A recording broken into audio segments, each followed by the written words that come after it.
అందరికీ నమస్కారం. నా పేరు Swapna. Welcome to Swapna healthy recipes. ఈరోజు మన ఛానల్లో మరొక కొత్త రెసిపీ చూపించబోతున్నాను. ఈరోజు మీకు నేను పిల్లలు పెద్దలు ఎంతో ఇష్టంగా తినే, ఇంతవరకు ఎవరు చెప్పని టిప్స్ అండ్ సీక్రెట్స్తో చింతపండు పులిహోర చూపించబోతున్నాను. ముందుగా మనం ఒక గిన్నెలో చింతపండుని వాష్ చేసుకుని నానబెట్టుకోవాలి. తర్వాత కుక్కర్లో 1 గ్లాస్ రైస్ తీసుకోవాలి. రైస్ వాష్ చేసుకుని 2 గ్లాసెస్ వాటర్ యాడ్ చేసుకోవాలి. కుక్కర్ మూత పెట్టి 5 విజిల్స్ వచ్చేంత వరకు రైస్ని ఉడికించుకోవాలి. ఇప్పుడు స్టవ్ ఆన్ చేసుకుని బాండీ పెట్టుకోవాలి. బాండీలో 2 టేబుల్ స్పూన్ ఆయిల్ యాడ్ చేసుకోవాలి.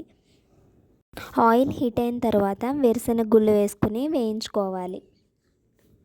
వేయించుకున్న వేరుశెనగ గుళ్ళని మిక్సీ జార్లోకి తీసుకుని పక్కన పెట్టుకోవాలి. బాండీలో పచ్చిశనగపప్పు వేసుకుని వేయించుకోవాలి. గోల్డెన్ బ్రౌన్ కలర్ వచ్చేంత వరకు వేయించుకోవాలి. ఈ వేయించుకున్న పచ్చిశనగపప్పుని మిక్సీ జార్లోకి తీసుకోవాలి. ఇప్పుడు ఈ రెండింటిని మెత్తగా పౌడర్ లాగా మిక్సీ పట్టుకోవాలి.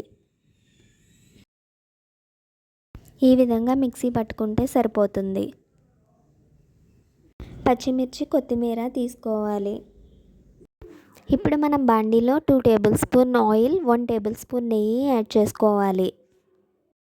ఆయిల్ హీట్ అయిన తర్వాత ఆవాలు, జీలకర్ర, మినపప్పు, పచ్చిశనగపప్పు, వేరుశెనగ గుళ్ళు వేసుకొని వేయించుకోవాలి. ఇవి ఇలా వేయించుకున్న తర్వాత పచ్చిమిర్చి, ఎండుమిర్చి, కొత్తిమీర వేసుకుని వేయించుకోవాలి. తాలింపు అంతా వేగిన తర్వాత కొంచెం పసుపు, ఇంగువ వేసుకుని కలుపుకోవాలి. ఇలా కలుపుకున్న తర్వాత చింతపండు గుజ్జు యాడ్ చేసుకోవాలి. చింతపండు గుజ్జు వేసుకున్న తర్వాత కొంచెం ఉప్పు, బెల్లం వేసుకుని ఉడికించుకోవాలి. కొత్తిమీర కూడా వేసుకోవాలి. చింతపండు గుజ్జు దగ్గర పడే వరకు ఉడికించుకోవాలి.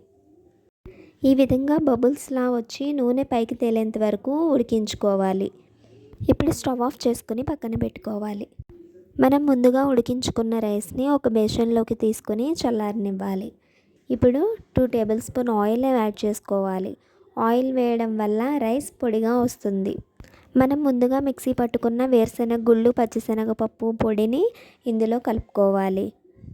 జనరల్గా చిన్నపిల్లలు, పెద్దవాళ్ళు, పళ్ళు లేని వాళ్ళు వేరుశెనగ గుళ్ళు, పచ్చిశనగపప్పు తీసి పక్కన పెట్టేస్తుంటారు. వాళ్ళకి దీనిలో ఉన్న ప్రోటీన్, పోషకాలు అందవు.